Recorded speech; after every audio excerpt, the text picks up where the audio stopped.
Bonsoir à tous chers amis et bienvenue pour ce 74e Behind the Ring.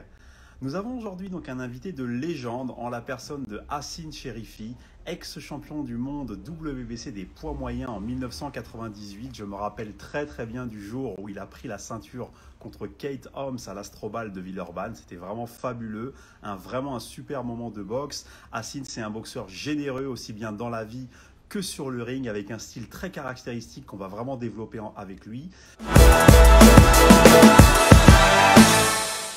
Salut, tu vas bien? Ouais, ça va super bien, Nickel. Benjamin, super, ça me fait plaisir d'être avec vous. Eh bien, écoute, c'est un vrai honneur que tu nous fais pour nous, passionnés de boxe que nous sommes, de discuter avec quelqu'un comme toi. Ça nous fait vraiment chaud au cœur.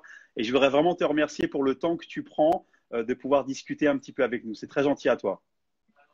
Ah, mais ça me fait plaisir d'être avec vous et tout, ça fait super plaisir et tout, et de parler un peu de ma carrière, de ma vie. Eh ben, génial. Et puis, je vois que tu as un super musée derrière avec toutes les photos. Enfin, c'est fabuleux. Vraiment, toute l'histoire Ouais, d'Achille c'est pas mal. Chérifi est là. Génial. C'est ça, toute Super. mon histoire est là, les photos et tout, c'est super. C'est une Impeccable. pièce, ouais, c'est une chambre d'amis et tout, c'est magnifique. Ben, cool.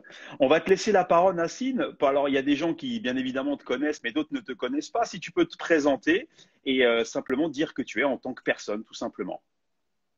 Bah, moi, j'appelle Hassin Cherifi, j'ai commencé la boxe à 11 ans, j'ai fait une grosse carrière amateur, 110 combats amateurs, et j'ai fait 49 combats professionnels.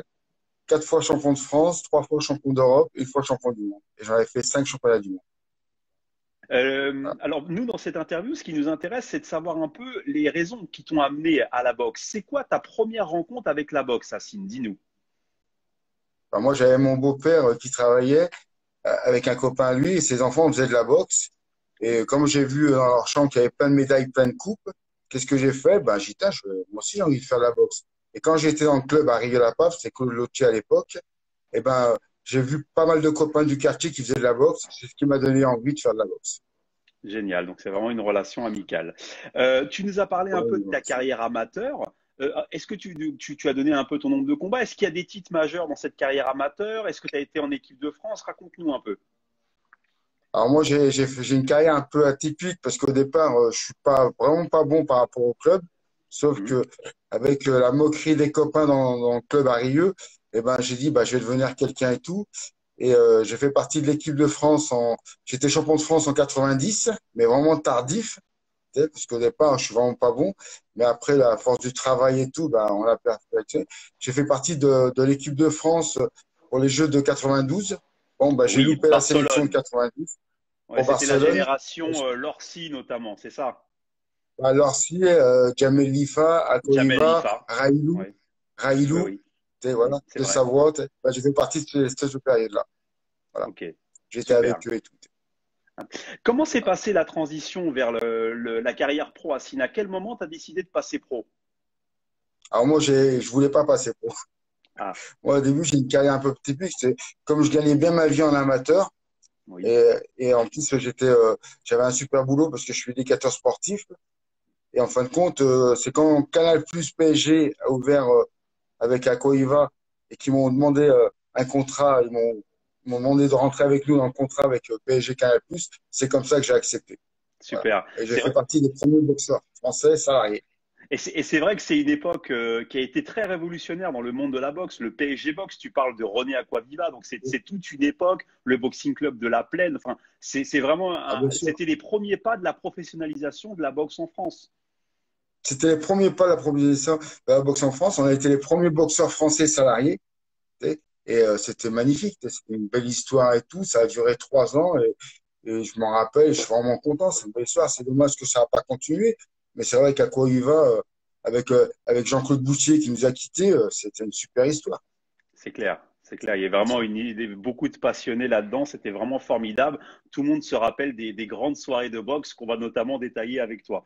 Donc, tu étais en carrière à Sine de 92 à 2005. Tu l'as dit, 49 combats professionnels, 36 victoires, 12 KO. Est-ce que tu peux nous faire une série de rétrospectives des meilleurs moments de ta carrière que tu as vécu sur le ring? C'est ça qu'on veut savoir. Eh ben, un meilleur combat, c'est bon, bah, c'est quand je suis venu champion du monde le 2 mai 98 contre Oui, l'Américain Kate Holmes, Kate parce que Holmes. c'est une revanche. Parce que c'est sûr que au départ, j'ai été en contrat pendant 3 ans avec Canal+, et ils ont arrêté mon contrat au bout de 3 ans parce qu'ils ont dit que j'étais pas bon. Ça m'a bien vexé. Mais bon, j'ai été champion de France, champion d'Europe, champion du monde. Mais la revanche, c'est d'avoir été champion du monde et de prouver à tout le monde que tout le monde s'est trompé. Et ça a été une super revanche. C'était Le bien. plus beau, Je t'en prie, vas-y, ouais, Yacine. ouais. Et pour moi, c'est une super revanche parce que personne ne pensait que j'allais devenir champion du monde un jour. Hmm. Même en étant champion de France. Quand je suis devenu champion de France le 2 mai, champion de France en 96, on a cru que c'était un coup de chance parce que quand j'ai perdu mon premier championnat de France contre Gino Lelon en finale, j'étais le seul du PSG à avoir perdu. Tous mes copains étaient champions de France, le seul qui avait perdu, c'était moi. Alors, D'accord. ça fait un peu bizarre, tu sais. Ouais. Ouais, Voilà. ouais. Je comprends. Alors quand Mais je deviens après, champion de France, mais la revanche après a été belle avec une autre voie pour le coup. Après, tu as réussi donc à faire ce championnat du monde en 98. en 98, mais quand je deviens déjà champion d'Europe contre Zaxef à Mhm. Berck-sur-Mer, déjà, les gens étaient surpris, tu sais. On me dit, ouais, est-ce que c'est de la chance et tout? Mais non, c'est pas de la chance, c'est le travail. Avec le travail, on arrive à beaucoup de choses. Voilà. C'est vrai que c'est des vraies valeurs. Donc, on voudrait détailler un petit peu ce championnat du monde. C'est pas tout le monde qui fait un championnat du monde WC et qui le gagne. Raconte-nous un peu dans quel état d'esprit tu étais avant le combat. Est-ce que tu te rappelles un peu des sensations que tu as eues, par exemple, au vestiaire? Ouais, je me rappelle les soldats parce que bon, c'était un grand gala de boxe qui était à Villeurbanne, chez moi, et c'est vrai que j'ai très peu boxé chez moi, alors et en plus, c'était une grosse soirée parce qu'il y avait Fabrice Chiozot qui faisait son championnat du monde, il y avait moi, il y avait 2 championnats du monde la même soirée, on avait tête d'affiche de ce gala de boxe et tout, devant la famille, devant son public et tout. C'est Don King qui organise le combat, c'est pas n'importe qui organise le combat à Villeurbanne. Il y a aussi les critiques, la pression. Euh, Personne ne me voyait gagnant parce que on disait que Ketom c'était un mec qui était invincible. C'était le nouveau Léonard de cette époque-là. Et moi, j'ai dit, je vais montrer à tout le monde que tout le monde se trompe. Et, et je me voyais pas perdre devant mon public. C'est Non, ça mais qui est c'est clair. incroyable. On a senti beaucoup de détermination et on a senti que vous aviez un game plan bien préparé avec ton entraîneur de l'époque, donc Jean-Marc Perronneau. Je me Oui. rappelle des premières minutes de repos où il te dit, Assine, la pression, la pression, la pression. On sentait vraiment que vous vouliez l'étouffer, quoi. Moi, je voulais l'étouffer, le casser et tout. Et c'est vrai que je fais partie des boxeurs qui a une grosse volonté, mais j'ai une condition physique qui est énorme. Et j'oublie la douleur, je veux gagner et je suis parti d'entrée. Et c'est ce qui a fait ma grande force dans Clairement, ce combat-là. absolument. Je me rappelle très bien de ce moment-là. J'avais 16 ans à l'époque en 98 et je me rappelle bien de ton entraîneur qui te pousse et qui te dit tu le boxes de près surtout pour lui mettre la pression Bien et sûr. ça a vraiment bien marché. Vraiment bien. Parce Le, que c'était la première fois que je boxais un boxeur aussi grand, parce qu'il faisait 1m92. Moi, j'en fais qu'un mètre 80, 12 centimètres, c'était énorme. Absolument. Ah, c'est vrai que c'était impressionnant. Parle-nous un peu, on va parler un peu technique, Assine. Tu parles d'une grosse condition physique. Moi, je voudrais savoir deux choses. Selon toi, les points forts qui ont fait ta boxe et puis surtout ta méthode de travail. Ça m'intéresse aussi de savoir un peu comment tu te préparais, sur quoi tu axais le boulot. Raconte-nous un petit peu tout ça. Eh ben moi, techniquement, je suis pas trop technique et tout. Bon, je pense que ma plus grande force à moi, je dirais que j'ai un atout du bon Dieu, ou je sais pas, c'est que je fais mal les deux mains. Allez, Je frappe. fais mal les deux mains, je fais mal les deux mains et j'ai travaillé sur la condition physique. Tu sais. Et j'ai aussi, je suis quelqu'un qui a pas peur et qui fait semblant de pas avoir mal, mais voilà, même quand je prenais des coups, j'en remettais tout de suite parce que voilà, moi je disais, je vais peut-être me faire toucher, mais je vais toucher l'autre. Et c'est ce qui a fait ma grande, ma grande force et tout, parce que je savais que je faisais mal. Des fois, je faisais presque semblant de prendre un coup, mais je savais que j'allais toucher derrière. Et Hmm. ça, c'est pas permis à beaucoup de boxeurs. C'est pour ça que souvent, on me disait dans ma carrière que je prenais beaucoup de coups. Oui, mais souvent, les coups, je savais que j'allais les prendre, mais je savais que j'allais toucher en même temps. Bah oui, ah ouais. Voilà. Pour Et ça, résumer, c'est. donc une puissance effectivement qui était très impressionnante, une énorme condition physique, et puis moi je note aussi, j'avais noté une force mentale et une détermination qui Ah, était pour le coup hors du commun. bah, ma force mentale, elle est hors du commun parce que je me suis, je me suis jamais posé la question, et- est-ce que je savais que je pouvais avoir mal, mais j'avais pas peur de la défaite. Et c'est ce qui a fait le plus gros de mon mental, c'est que j'avais pas honte de perdre. C'est- Ah Si ouais. le mec était meilleur, ben, je perds, autrement, voilà. Et c'est pour ça que j'ai rencontré les plus grands boxeurs au monde. Voilà. Super. En tant qu'ancien assis, donc effectivement, tu fais partie des légendes de la boxe en France. On a énormément de respect pour ce que tu as fait avec d'autres. Quel regard, toi, tu portes aujourd'hui sur le niveau de la boxe en France? Raconte-nous un peu comment tu regardes ça aujourd'hui. Bah, aujourd'hui, moi, je suis encore dans le milieu de la boxe parce que j'ai un club de boxe. Mais ce qui est triste, c'est que aujourd'hui, on ne fait pas rencontrer les meilleurs avec les meilleurs comme dans le temps on faisait en France. Alors, ça fait bizarre de parler comme ça parce que j'ai l'impression de vraiment être vieux. Mais ce qui est bien, c'est que les boxeurs et les entraîneurs, ils ont peur que leurs boxeurs perdent. Hmm. Et nous, avant, on n'avait pas peur de perdre. Si on Ouais. perdait, ça veut dire que le mec était meilleur et qu'on allait travailler pour être meilleur que l'autre. Voilà. Mais bon, Et aujourd'hui, il y a eu de la gestion de carrière aussi là-dedans. C'est vrai que Floyd Mayweather, il a beaucoup alimenté ce genre de choses où il faut pas perdre, zéro défaite. C'est vrai que ça, c'est un mal criant pour le public aujourd'hui. Nous, on veut voir des rencontres bien et c'est sûr, vrai qu'on est un peu frustré, quoi. on est frustré sur les rencontres et tout, parce que des fois, on veut voir des rencontres et ça se fait pas et tout. Et c'est malheureux. Ou ça se fait 10 ans après ou 8 ans après, c'est dommage. C'est dommage et tout, parce que bah, on le voit même entre les boxeurs français. Moi, quand je vois des petits locaux, on critique un boxeur comme ça, mais personne ne veut le boxer. Alors attendez, les gens, non, on peut pas critiquer un mec que personne ne veut boxer. Ouais, Et moi, je dis non, laissez-le faire sa carrière et on verra.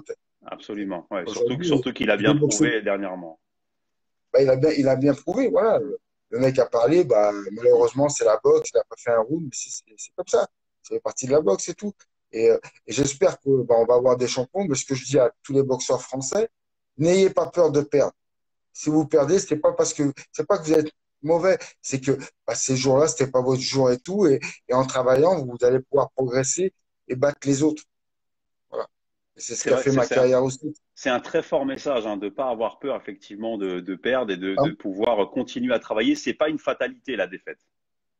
non, parce que moi, ma première défaite au championnat de France contre Gilles Lelon, je vais te dire de quoi elle vient. Et je peux le dire aujourd'hui, parce qu'à l'époque, j'avais honte de le dire, c'est que bah, je m'entraînais pas. Je m'entraînais pas sérieux. Et cette défaite m'a rendu service parce que je me suis dit, bon, bah, il faut que je cours, il faut que je m'entraîne un peu plus. Voilà. Et je dis merci à Gino d'avoir perdu contre lui. Parce que si j'aurais pas perdu, eh ben, à un moment, j'aurais peut-être arrêté ma carrière Le parce que je m'aurais fait déclic, quoi. assommer. Le Ouais, déclic, ça ça t'a m'a donné fait le un déclic déclic pour le coup, pour bosser, quoi. bah, pour bosser, pour pouvoir travailler. Voilà. Très Parce bien. que c'est sûr que quand on voit un mec qu'on croit que bah, il tombe au troisième round, il arrive à se relever et il me bat parce que je suis fatigué. Et si j'aurais battu au troisième round, eh ben, j'aurais fait comme les autres, ils tombent tous. Et non, il m'a montré que il était aussi bon que moi, il frappait aussi, mais bon, bah, il m'a montré qu'il était plus solide et je pense qu'il s'entraînait 10 fois plus que moi. Et c'est ce qui a fait cette victoire. Et ma défaite, même ma défaite m'a enrichi. Et toutes mes défaites m'ont enrichi. Toutes les défaites que j'ai eues, eh ben, c'est ça qui m'a fait travailler encore plus, puisque on se retourne devant une défaite, mais on se retourne jamais devant une victoire.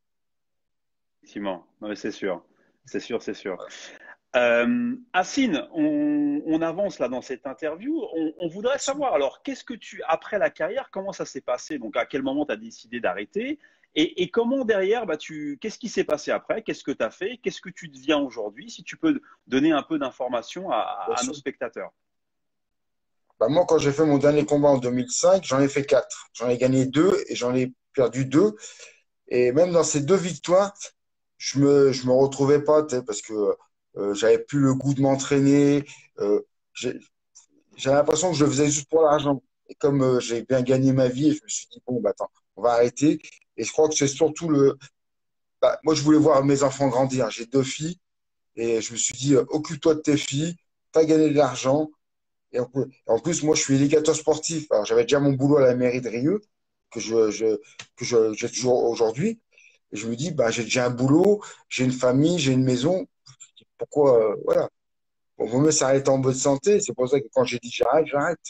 Et pour moi, c'est super. Ouais, c'est ça. Aujourd'hui, bah, voilà. Aujourd'hui, je suis éducateur sportif à la mairie de Rieux, service des sports. J'ai un club de boxe à Montnuel dans l'Ain. Et et je m'éclate avec mes élèves. Clairement. Ouais, c'est bien. Et on sent que Voilà. tu as gardé beaucoup de passion là-dedans. Je te suis sur les réseaux sociaux. Tu as posté d'ailleurs ce week-end. Donc, je crois que c'est ta fille hein, qui a combattu avec C'est un ma, élève à toi, c'est ça? c'est ma fille, ouais. C'est ma fille et c'est mon gendre aussi. Eh ben, génial. Tu vois, ça reste en famille. J'ai vu qu'ils avaient Voilà. gagné effectivement leur combat ce Ils ont week-end. C'est gagné tous les excellent. deux et tout. Ouais, Voilà. ouais. Donc, Voilà. toujours un pied assis dans la boxe, toujours dans la passion. Donc, ça fait Toujours. plaisir aussi. Bien sûr, ouais, c'est une grande passion. Et je pense que c'est super important de donner ce qu'on t'a donné. Moi, on m'a, on m'a donné la boxe, on m'a expliqué, ça m'a permis d'avoir un boulot, de comprendre les choses. Et ce bien, je veux le redonner. Et c'est pour ça que je suis un passionné et je suis content d'enseigner, de montrer la boxe, les belles choses, le savoir. C'est super important. Qu'on soit champion ou pas, ben, on apprend beaucoup de choses avec la boxe. Clairement, clairement, et c'est vrai que même dans la vie, c'est vraiment une belle citation de fin que tu nous donnes, Assine. Et je suis certain que tes élèves sont très fiers de t'avoir comme entraîneur et de partager vraiment ton expérience. J'imagine que c'est un enrichissement mutuel, mais que pour des jeunes, ça doit être impressionnant quand même de t'avoir au pas d'ours, quoi. Ah ouais, c'est super. Tu sais, je m'éclate avec eux. Je mets même deux fois encore les gants avec eux et je m'éclate. Tu sais, C'est bien. parce que j'adore donner ce savoir aux jeunes. Et je prends tout le monde au même niveau. Qu'ils ont des qualités ou pas de qualités, pour moi, c'est pareil. Moi, ce que je veux, c'est qu'on s'amuse et qu'on fasse découvrir notre sport. C'est super important. Beaucoup de valeurs de partage là-dedans, effectivement, des valeurs saines, d'entraide. Donc, c'est des vraies valeurs de club. Donc, je peux que te féliciter, Assine, vraiment pour ta carrière et Merci. pour tout ce que tu fais Merci. aujourd'hui pour tous ces jeunes et ton implication au quotidien, je le sais bien, du côté de Rieux et de Montluel. Je vais te laisser le Merci. mot de la fin, Assine, si tu veux dire un petit mot aux gens qui nous ont écoutés aujourd'hui. Eh ben, moi, je suis content d'avoir fait cette émission et tout, et j'espère qu'elle va être regardée pour tout le monde. Et ben maintenant, je vais te suivre parce qu'Apollo, pour moi, c'est magnifique et tout, et je trouve que de remontrer les anciens et de parler de la boxe, pour moi, c'est super important. Voilà. Et merci pour cette Ah, interview et pas de problème, c'est gentil. on se retrouvera et tout, et on fera les belles choses. Avec plaisir. Et effectivement, moi je dis toujours, pour savoir où on va, il faut savoir d'où on vient. Et on a le respect des anciens. Et aujourd'hui, bah, on a beaucoup de respect pour toi, comme beaucoup qu'on a reçus aujourd'hui ici. Et d'ailleurs, on reçoit quelqu'un dans 15 jours que tu connais très bien. C'est Laurent Boudouani qui nous fera dans 15 jours l'amitié d'être là également. Ah, Voilà, c'est un ami et tout, ça fait super plaisir, et c'est un super grand boxeur aussi. super. Assine, merci beaucoup vraiment d'avoir partagé ce petit temps avec nous. Merci, Je Benjamin. rappelle, je rappelle à tous nos spectateurs que vous pouvez retrouver la vidéo et l'interview d'Assine Chérifi sur le compte Instagram Apollo Sporting Club. Et si vous souhaitez revoir les Behind the Ring, n'hésitez pas à vous abonner à notre chaîne YouTube. Merci beaucoup, Assine. À très bientôt Magnifique, et je te souhaite une magnifique. bonne journée. Merci. Allez À toi et à aussi, bonne bientôt. journée.